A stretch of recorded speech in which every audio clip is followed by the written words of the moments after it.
Hello and welcome back to another episode of Physics Partner.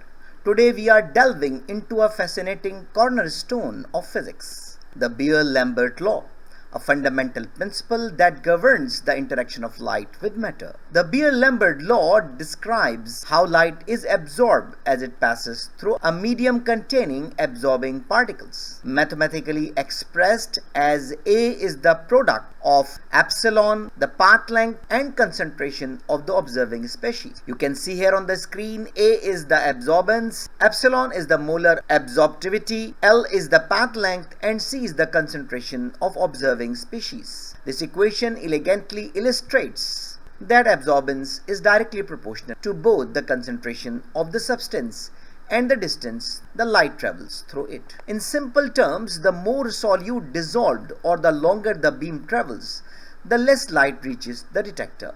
The origins of the Beer-Lambert law can be traced back to the 19th century.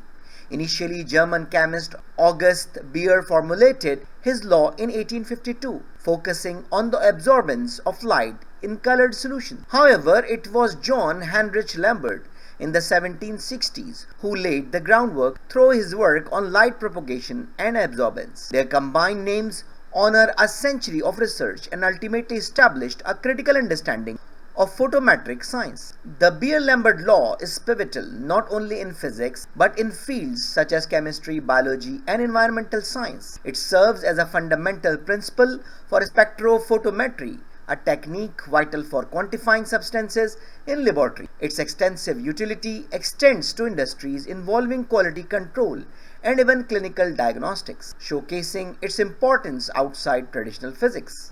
Now let's explore its applications. In laboratories, analysts frequently utilize the Beer-Lambert law to determine concentration of unknown samples.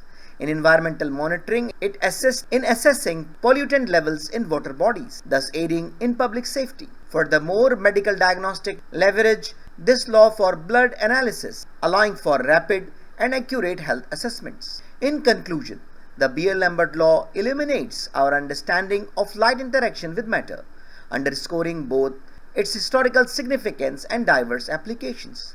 We hope this exploration has inspired you to appreciate the science that permeates our everyday lives. So I think it's enough for today. So thank you very much for listening and watching. I hope you enjoyed the video. I hope this video is useful for you. So take care of yourself and don't hesitate to write an email if you have any question, query, suggestion, and even classes are required. Take care of yourself meanwhile. See you in the next video. Goodbye.